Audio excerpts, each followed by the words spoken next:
हाँ, नमस्ते आप सबको।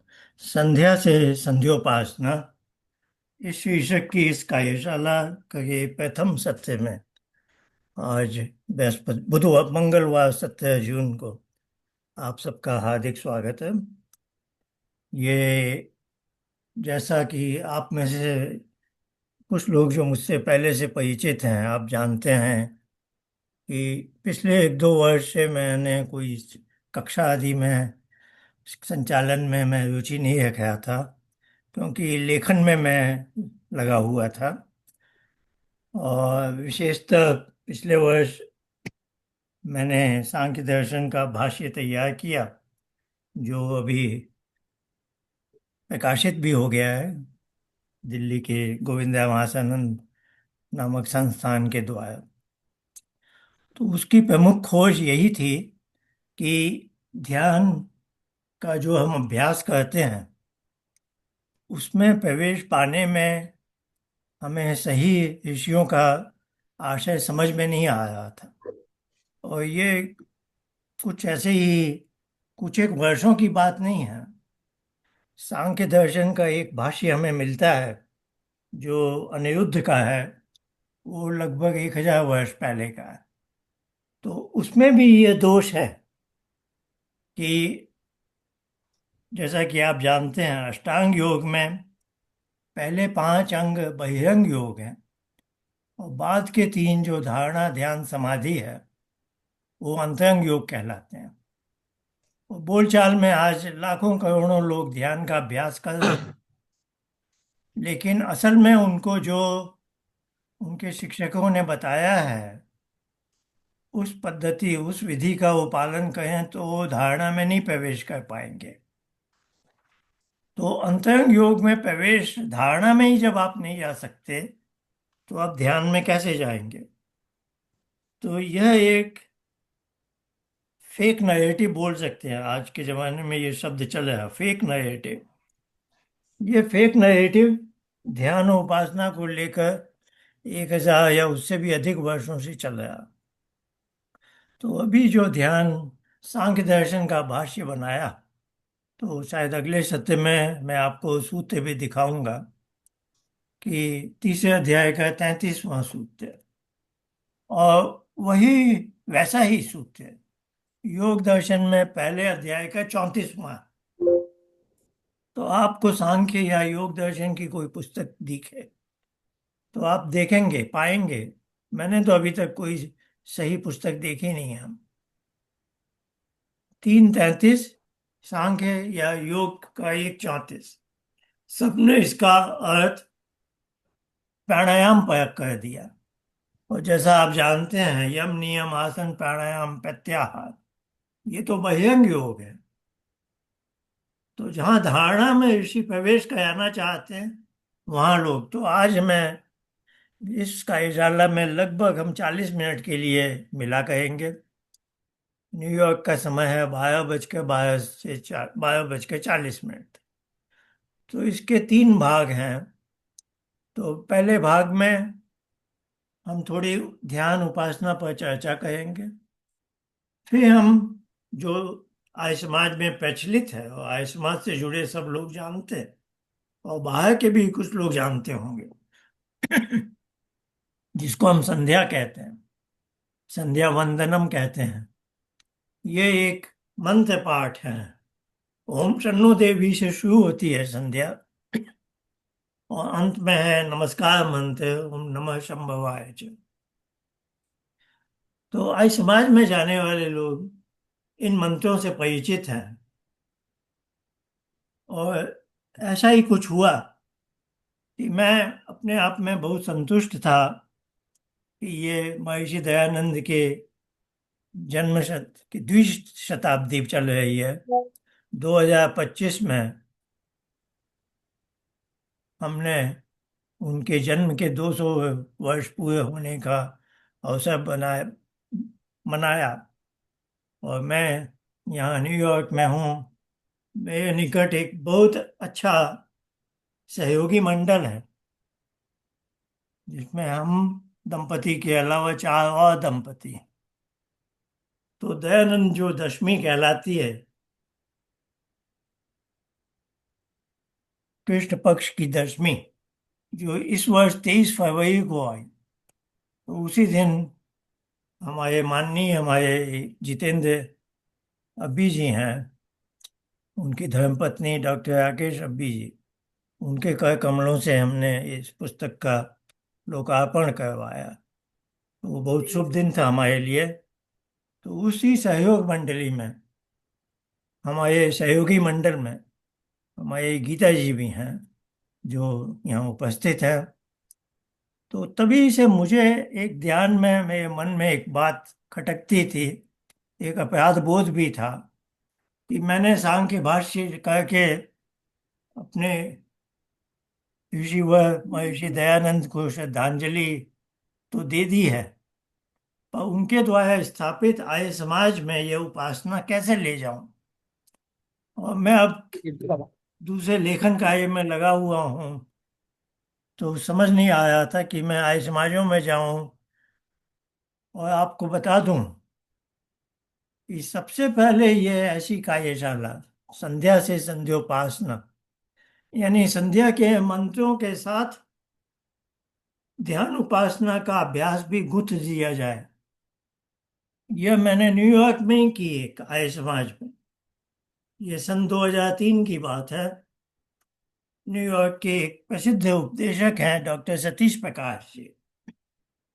तो सितंबर 2003 में उन्होंने एक नई आर्य समाज यहाँ खोली। तो थोड़ा वो अलग ढंग से सोचते हैं, जो अच्छा है। उन्होंने उस आर्य समाज का नाम आर्य समाज न्यूयॉर्क जैसा नहीं रखा, उन्होंने उसका नाम रखा महर्षि दयानंद गुरुकुल। जैसे कि उनकी संस्था वेद के ज्ञान के प्रसार के लिए हो, जैसे गुरुकुल होता है। तो उसका उद्घाटन के अवसर पर उन्होंने मुझे आमंत्रित किया, और मैंने ये वाली जो कार्यशाला, जो अब आज से 8 सत्रों में आपके सामने रख रहा हूँ, सबसे पहले सन 2003 में न्यूयॉर्क की एक आर्य समाज में की थी। और फिर कई आर्य समाजों में मैंने यत्न किया। तो पिछले 2 साल से मेरे अंदर ये थोड़ा था कि आर्य समाज में यदि 10% लोग भी, यानी 10 में से एक भी, संध्या को संध्योपासना की दृष्टि से करने का अभ्यास बना ले, तो आर्य समाज में एक नई जागृति आ जाएगी। और यह आर्य समाज के 150 वर्ष पूरे होने का भी शुभ अवसर है। तो मैं ऐसे बहुत निश्चिंत हूँ, क्योंकि मुझे पूरा विश्वास है। महर्षि दयानंद अपनी एक ग्रंथ में लिख के गए हैं कि वह दिन आने वाला है जब पूरे जगत में वेदों का प्रकाश होगा। पर फिर वो एक छोटी सी बात लिख देते हैं, लेकिन मैं उस दिन में नहीं होऊंगा। यानी उन्हें आशा है कि उनके जीवन काल के बाद कुछ होगा कि वेद ज्ञान का प्रकाश पूरे विश्व में छा जाएगा। मैं छोटे मुंह बड़ी बात नहीं बोल रहा, बिना किसी अभिमान घमंड के अब ये कहना चाहता हूं, उन्होंने जो बात कही अपने वेद भाष्य के आधार पर कही थी, और उन्हीं का शिष्य बनकर, उन्हीं का पथ का अनुगमन करके, उन्हीं के वेद भाष्य के मोतियों को चुनकर मैंने ये जो सांख्य भाष्य बनाया है। अब मैं कह सकता हूँ कि अगले 20-50 वर्ष में इस संसार में बहुत बड़े व्यापक परिवर्तन आएंगे, और महर्षि दयानंद की वो बात सत्य होगी कि वेदों का प्रकाश सब जगह छा जाएगा। मैं एक संख्या बोल रहा हूँ, सोच समझ कर बोल रहा हूँ, 20 से 50 वर्ष। लेकिन इसके लिए आवश्यक है कि आर्य समाज के लोग भी, उनमें से 10% लोग भी संध्या को संध्योपासना के ढंग से करने का दैनिक अभ्यास बना लें। तो वो भी एक आर्य समाज ही नहीं बनेंगे, बल्कि एक आर्य बन जाएंगे। आर्य ईश्वर पुत्र, जो ईश्वर की गोद में बड़े सहज, जैसे एक छोटा बच्चा अपनी माँ की गोद में बहुत सहज ही पहुंच जाता है, वो सामर्थ्य आ जाएगी। तो ये भावना है। तो मैंने जो कहा, मेरा निकट का सहयोगी मंडल है, गीता जी हैं उसमें, नीरू जी, स्वप्निल जी, और जितेंद्र अब्बी जी, उनकी धर्मपत्नी डॉक्टर राकेश अब्बी जी। इनका मुझे बहुत स्नेह सब कुछ मिलता रहता है, जिससे मैं निश्चिंत होकर यह काम कर रहा हूँ। तो मैं बात कर रहा था उस अपराध बोध की, कि मैंने सांख्य भाष्य तो बना दिया है, भाई समाज में संध्या को संध्योपासना बनाने का उपक्रम कैसे करूं। तो ये मेरा सहयोगी मंडल ऐसा है कि मैं क्या बताऊं। मेरे मन में कोई बात आती है, मैं कुछ बोलूं उसके पहले ही ये लोग बोल देते। तो मैंने गीता जी से नहीं कहा। गीता जी ने मुझे लगभग महीने 2 महीने हो गए मुझे कहा कि मुझे संध्या के मंत्र सब कंठस्थ हैं, वो भी आर्य समाज के परिवार की हैं। मैं उन मंत्रों का अर्थ और उसका अर्थ से भी गहराई है भाव, शब्द अर्थ और भाव, तो उसमें जाना चाहती हूँ। तो हम इतने पास नहीं रहते कि मैं उनके घर जाकर उनको ये सिखा देता, 1 घंटे भर की दूरी है। पर आजकल ये टेक्नोलॉजी है, तो मैंने कहा चलिए ऑनलाइन करते हैं। तो उनका मैं बहुत धन्यवाद करना चाहता हूँ, और हम सब उनका धन्यवाद करेंगे कि उनके ही कहने पर, उनकी ही प्रेरणा से, जो मैं सोच रहा था आज समाज में कैसे ले जाऊं, तो अब ये साकार हो गया। अब मैं उस अपराध बोध से भी छुटकारा मिल जाएगा। इसको हम यूट्यूब में भी डाल देंगे। अब मुझे जगह जगह जाने की जरूरत भी नहीं है। जिसको संध्या से संध्योपासना की उड़ान भरनी है और एक आर्य समाजी से एक आर्य बनना है, और फिर किण्वंतो विश्वमायम भी करना है जैसा ऋषि का आदेश है, तो पहले स्वयं आर्य बनो, कि सहज, उपासना शब्द का यही अर्थ है, उप और आसन, उसकी गोद में पहुंच जाना, कि ईश्वर ने आपको अपनी गोद में ले लिया है। तो वही आज से हम सीखेंगे। तो आज पहला सत्र है। मैं थोड़ा ध्यान उपासना शब्दों पर ही बोलूंगा।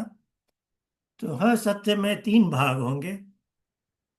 तो पहले भाग में ध्यान उपासना पर कुछ चर्चा, दूसरे भाग में हम सब मिलकर संध्या करेंगे। ओम शन्नो देवी से लेकर, जैसे मैंने बताया, तो मैं आपके स्क्रीन शेयर करूंगा। मैं हवा में बात नहीं करता, आप में से कई लोग जानते हैं। तो संध्या की भी पुस्तक मैं महर्षि दयानंद की पंच महायज्ञ विधि से कराऊंगा, वो सबसे प्रामाणिक पुस्तक। और उन्हीं के द्वारा किए मंत्र के कुछ अर्थ पर हम चर्चा करेंगे। तो इस तरह से 3 भाग होंगे। पहले ध्यान उपासना पर कुछ चर्चा, उससे संबंधित विषय पर। फिर सामूहिक संध्या, पर सामूहिक संध्या थोड़े अलग ढंग से हो, जिसे हम कह सकें संध्योपासना। तो कोई भी संध्या की आप पुरानी पुस्तक देखेंगे ना, तो उस पर लिखा है संध्योपासना। संध्या ऐसी जो उपासना में पहुंचा सके, उसकी गोद में पहुंचा सके, है ना। तो इसके लिए हम क्या करेंगे, शन्नो देवी से मंत्र पढ़ते जाएंगे, जैसे हम सब जानते हैं। तो सब जानते हैं अघमर्षण मंत्र, मनसा परिक्रमा। फिर उपस्थान के 4 मंत्र आएंगे, उद्वयम, उदुत्यम, चित्तम देवानाम तच्चक्षुदेव। उसके बाद आएगा गायत्री मंत्र। अब आपको ये मालूम है, आर्य समाज के जितने भी स्वाध्यायशील लोग हैं, सबको मालूम है कि संध्या असल में गायत्री जप है। मनुस्मृति में भी है, और सत्यार्थ प्रकाश में महर्षि दयानंद ने लिखा तीसरे समुल्लास में, कि एकांत स्थल में जाकर गायत्री का जप कैसे करना है, और वही संध्या है, असली संध्या। तो हम जो कह रहे हैं वो नकली संध्या नहीं है, वो भी असली संध्या है। तो इतने जो मैंने मंत्र बोले, ये सब क्या है? उसकी गोद में जाने की तैयारी है। जब आप उसकी गोद में पहुंच गए और वो बोल सबको रहा है पूरी कि मार्क्सिंग कर देते हैं कि जैसे बेटा मैं बोलो उनका क्या न्यूज़ चाहिए, सुन रहा हूँ बेटी मैसेज बताओ आऊंगा। क्या चाहिए। मैंने पूछा कि व्हाट कॉल्स। आप वैसे, हाँ, तो आप फिर क्या बोलते हो? आप अपने हृदय से, अंदर से गायत्री मंत्र बोल रहे हैं। अब वो जब भी क्या होता है वो भी मैं आपको बताऊंगा, सब बातें धीरे धीरे थोड़ा बता। जब के भी चार स्तर है, वैसे ही ये जैसे मैं बोल रहा हूं ना कुछ, अब मैं समझो गायत्री मंत्र बोलने लग जाऊं, ओम भूर्भुव, ये वैसे ही जब कहलाएगा, है ना। इसको आप वाचिक शब्द भी बोल सकते हैं, वाणी से बोला। फिर एक दूसरा स्तर है जप का, मध्यमा, मिडिल लेवल।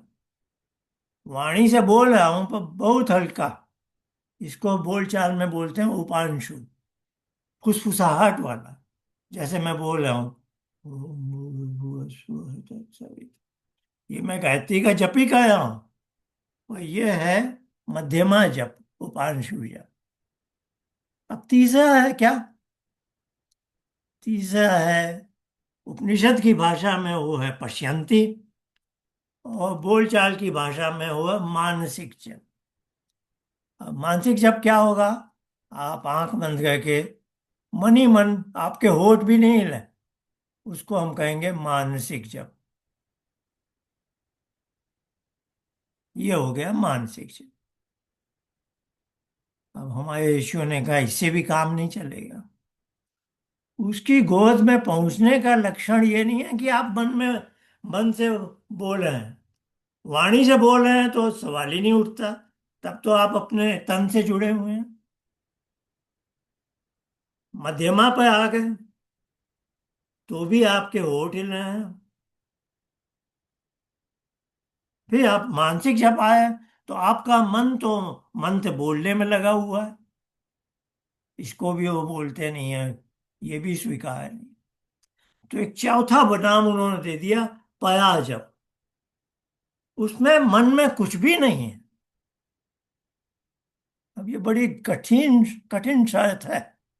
उसकी गोद में जाने के लिए गायत्री का जप भी करना है, और मन से भी गायत्री नहीं हो, बस आप गायत्री मंत्र की जैसे भावना में डूब जाना। अब ये बात कौन कैसे किसको समझाए? तो ये पया जप है।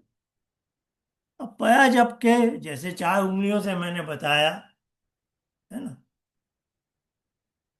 वैखई, मध्यमा, पश्यंती, पया, ये उपनिषद की भाषा है। बोलचाल की भाषा में वाचिक, उपांशु, मानसिक। अब बोलचाल की भाषा में चौथे के लिए कोई नाम ही नहीं है। यही समस्या है। और हमारी जो 24 घंटे की जो अवस्थाएं हैं, वो भी इन्हीं चार उंगलियों में आ सकती हैं। अभी हम जागृत अवस्था में हैं,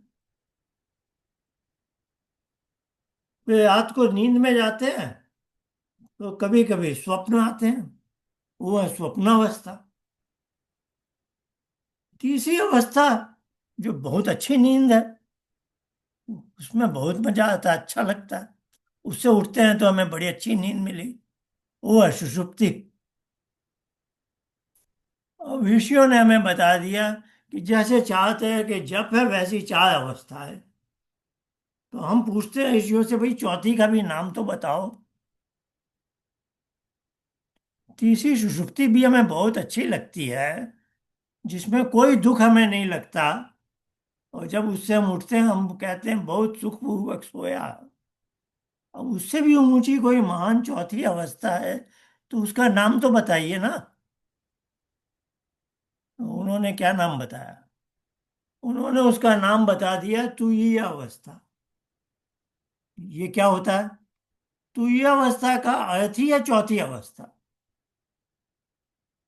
तो ये तो उनकी भाषा है, शब्दावली। क्योंकि एक चीज ऐसी है, जब आप उसकी गोद में हैं तो उसका कोई वर्णन नहीं कर सकता। तो उन्होंने बस उसका नाम दे दिया चौथी अवस्था। और जब आप चौथी अवस्था में हो तो आप उसके गायत्री या ओंकार जप में डूबे हुए हो, आपके मन में कुछ भी नहीं है। अब ये कहानी है मेरा उसका योग होने की। योग का अर्थ क्या है? मिलन, प्रभु मिलन। और फिर एक हमारे महान ऋषि आए, दयानंद ने उनको कह दिया भगवान पतंजलि। उन्होंने योग दर्शन से हमें सब कुछ समझाना चाहा। तो उन्होंने कहा तुम्हारा उससे योग होगा। कब होगा? उन्होंने नाम ही दे दिया योगश चित्त वृत्ति निरोध। जब तुम्हारे चित्त की सब हलचल रुक जाएगी, इतनी रुक जाएगी कि गायत्री का मानसिक जग भी रुक जाएगा। तो उन्होंने उसका नाम ही दे दिया, चित्त की सारी हलचल जब रुक जाएगी तब तुम्हारा उससे योग हो जाएगा। तो ये सब बातें हैं जो थोड़ा थोड़ा हम अंश में बोलेंगे, पर आज मैं बहुत पॉइंट पे आ जाता हूं कि ये चित्तवृत्ति निरोध क्या होता है और कैसे करना है। क्योंकि आज हमारा संध्या संध्या नहीं होगी, आज हम संध्योपासना का एक प्रयास करेंगे। तो मैंने कह दिया कहानी गायत्री मंत्र तक जाएगी, लेकिन गायत्री मंत्र के बाद मैं अपना टाइमर लगा लूंगा। मैं बच्चों से भी ये कराता हूँ, 4-5 मिनट का। कोई परेशानी नहीं होनी चाहिए, बच्चे भी 5 मिनट का ध्यान करते हैं। तो उस गायत्री मंत्र के बाद हम मेरा टाइमर चालू हो जाएगा, इसकी चिंता आप मत कीजिए। तो उस समय हम 5 मिनट के लिए शांत बैठ जाएंगे, ध्यानावस्थित होंगे, है ना। अब वो ध्यान कैसे करना है अब मैं आपको सिखाना चाहता हूँ। आइए, मैं 2 स्टेप में सिखाऊंगा, बहुत आसान है। मैं एक बार ऐसे हाथ नीचे करूंगा, इसका मतलब है अपनी नासिका से गहरी सांस को बाहर फेंकना है। आप आंखें खुली रखिए, गहरी सांस बाहर फेंकेंगे हम, फिर हम गहरी सांस अंदर लेंगे। इसको प्राणायाम बोलते हैं। श्वास अपने आप चलता रहता है, इसको प्राण बोलते हैं। ये क्या है? इनवॉलेंटरी फोर्स है। इनवॉलेंटरी मतलब जब मैं सुषुप्ति में भी बेसुध हूं तो भी ये सब चलता रहता है। और प्राण न चले तो हम यहाँ संसार से हो चले जाएंगे बाहर। तो प्राण इतने वैसे क्रियाएं हैं प्राण की, वो सदैव चलती रहती हैं, हमारी हार्ट बीट चलती रहती है। ये सब प्राणिक डोमेन है, प्राणमय कोश कहलाता है। पर ये श्वास ऐसी चीज है जो अपने आप चलती है, पर हम चाहें तो थोड़ी देर के लिए उसको मन माफिक उसका नियंत्रण कर सकते हैं। तो जब मैं ऐसे हाथ ले जाऊं, आप गहरी सांस बाहर फेंकिए नासिका से। और जब मैं हाथ ऐसे लाऊं तो आप गहरी सांस अंदर लीजिए। इसको एक प्राणायाम होगा, आइए करते हैं।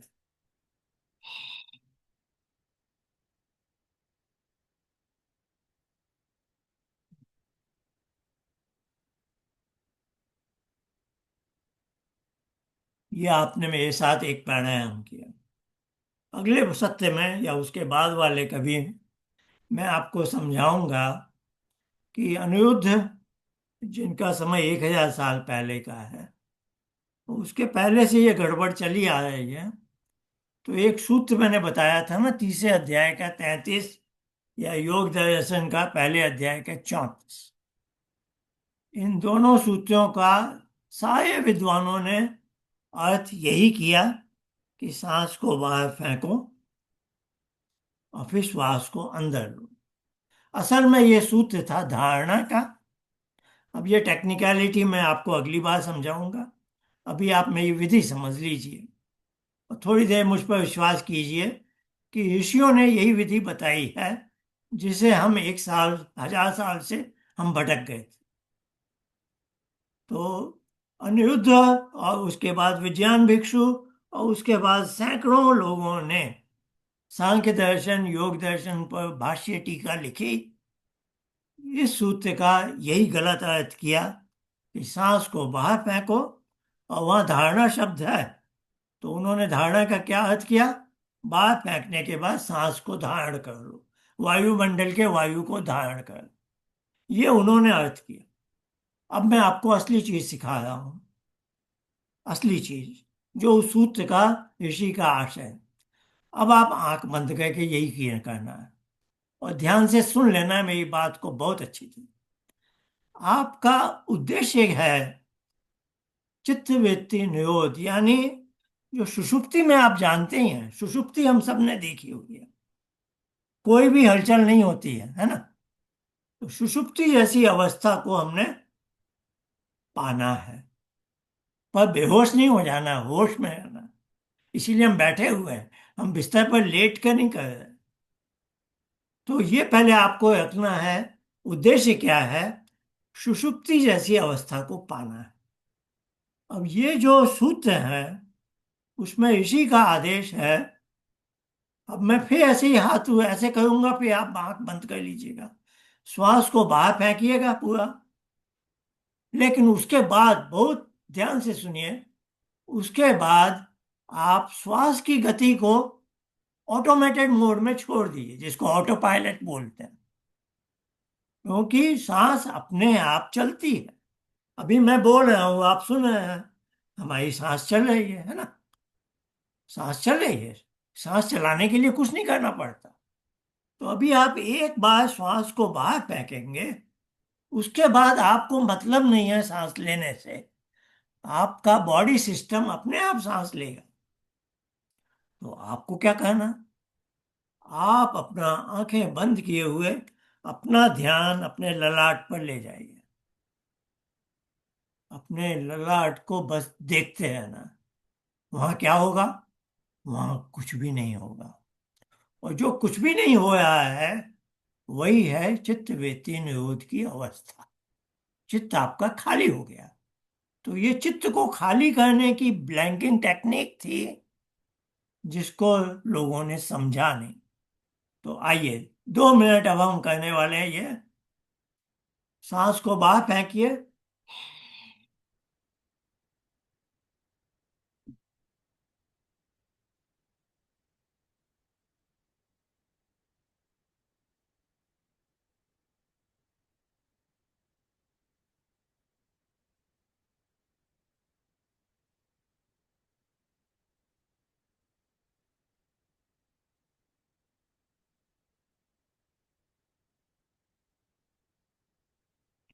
मुझे पूरा विश्वास है आप में से अधिकांश सबने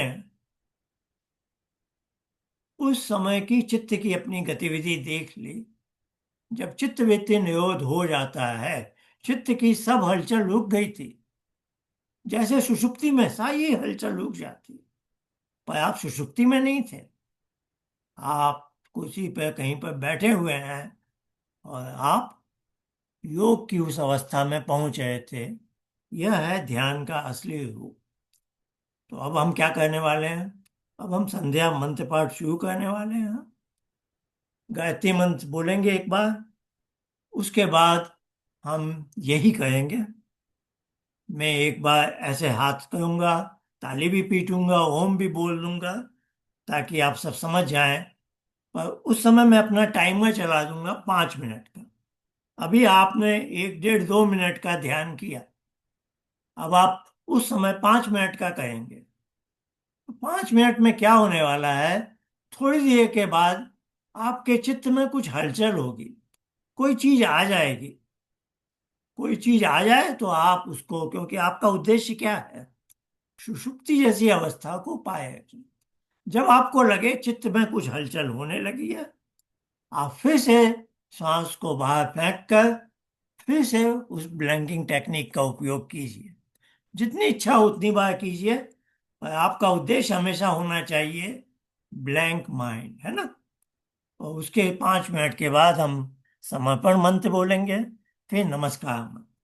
तो ये आज की हमारी संध्या है। आइए शुरू करते हैं। मेरा उद्देश्य है 12:40 तक समाप्त करूं, पर आज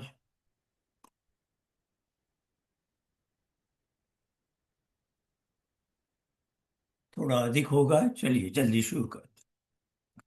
ओम शन्नो देवी अभिष्टाय आपो भवन्तु पीतये संयो अभिस्रवन्तु नः।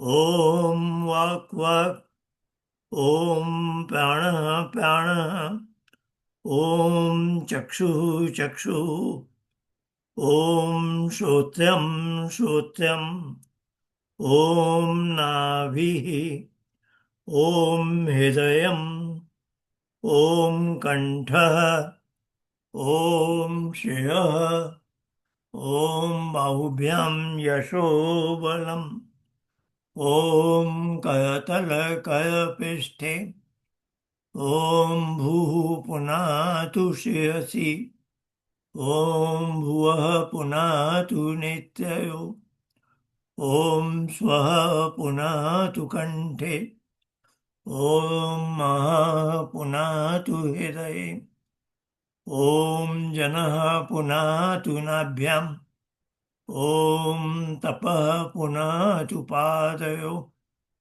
ओम सत्यं पुनातु पुनः श्रेयसि, ओम खम्भं पुनातु सर्वत्र, ओम भूः, ओम भुवः, ओम स्वः, ओम महः, ओम जनः, ओम तपः, ओम सत्यम्, ओम मृतं च सत्यं च विद्या तपसोऽध्यजायत ततो रात्रिजायत ततः समुद्रो अणव, ॐ समुद्रादणव दधि संवत्सरो अजायत अहोरात्राणि विदधद्विश्वस्य मिश्रतो वशी, ॐ सूर्यचन्द्रमसौ धाता यथा पूर्वमकल्पयत् दिवं च पृथिवीं च अन्तरिक्षमथो स्वः। ॐ शन्नो देवी अभिष्टय आपो भवन्तु पीतये संयो अभिस्रवन्तु नः। ॐ प्राचीदिगग्निरधिपतिरसितो रक्षितादित्य ईशवः। तेभ्यो नमो धीपतिभ्यो नमो रक्षितेभ्यो नमः ईशुभ्यो नमः एभ्यो अस्तु। योऽस्मान् द्वेष्टियं वयं दुष्मस्तं वो जम्बे दद्मः। ॐ दक्षिणादिगिन्द्रो धीपतिस्थिरश्चिराजि रक्षिता पितरैषवः। तेभ्यो नमो धीपतिभ्यो नमो रक्षितेभ्यो नमः ईशुभ्यो नमः एभ्यो अस्तु। योऽस्मान् द्वेष्टियं वयं दुष्मस्तं वो जम्भे दद्मः। ॐ प्रतीचीदिवर्णो धीपति प्रदाकु रक्षितान्नमिषवः। तेभ्यो नमो धीपतिभ्यो नमो रक्षितेभ्यो नमः ईशुभ्यो नमः एभ्यो अस्तु। योऽस्मान् द्वेष्टियं वयं दुष्मस्तं ओजम्बे दद्मः ॐ मुदीची दिक्षो मोधिपति स्वजो रक्षिता शनि ईशव तेभ्यो नमोधिपतिभ्यो नमो रक्षितेभ्यो नमः ईशुभ्यो नमः भ्यो अस्तु योऽस्मान्द्वेष्टियं वयं द्विष्मस्तं वोजम्बे दद्मः ॐ ध्रुवादिग्विष्णुरधिपतिः कर्मा शगीयो रक्षिता विरुधैषवः तेभ्यो नमोऽधिपतिभ्यो नमो रक्षितेभ्यो नमः ईशुभ्यो नमः भ्यो अस्तु योऽस्मान्द्वेष्टियं वयं दुष्मस्तं भोजम्बे दद्मः ॐ ऊर्ध्वादिबृहस्पतिरधिपतिः श्रुतो रक्षिता वशमिषव तेभ्यो नमो अधिपतिभ्यो नमो रक्षितेभ्यो नमः ईशुभ्यो नमः एभ्यो अस्तु योऽस्मान्द्वेष्टियं वयं दुष्मस्तं वोजम्बे दद्मः ॐ द्वयं तमसस्मै स्वः पश्यन्त उत्तरम् देवं देवत्या सूयमगन्मज चित्तमम् ॐ जातवेदसं देवं वन्तिके तव देशे विश्वाय सूयम् ॐ चित्यं देवानामुदगा दनीकं चक्षुरमित्यस्य वनस्याग्ने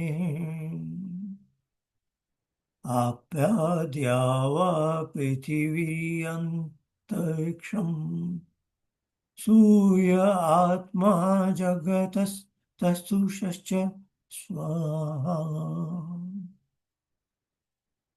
ॐ तच्चक्षुदेवैतं पुरस्तात् शुक्रमुच्यत पश्येम शरदशतं जीवेम शरदशतं शृणुयाम शरदशतं तद्भवाम शरदशतमदीनस्याम शरदशतं भूयश्च शरदशता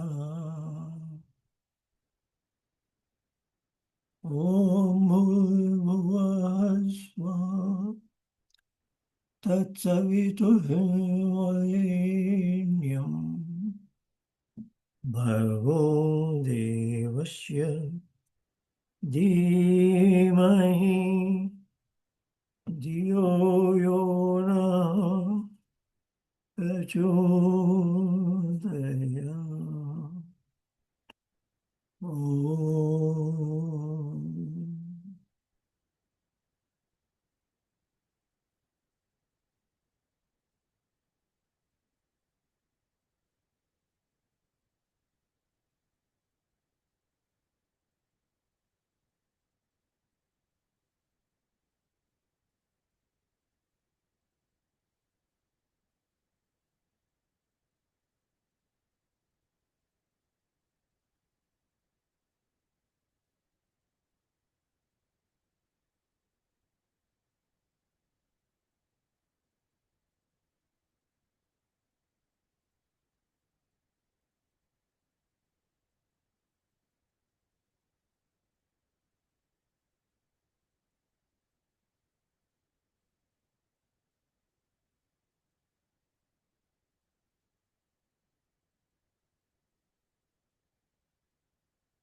ओम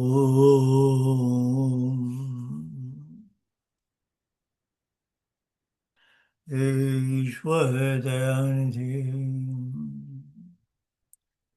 भवत्कृपयानेन जपोपासनादिकर्मणां धर्मार्थकाममोक्षाणां सद्य सिद्धिभवे नमः।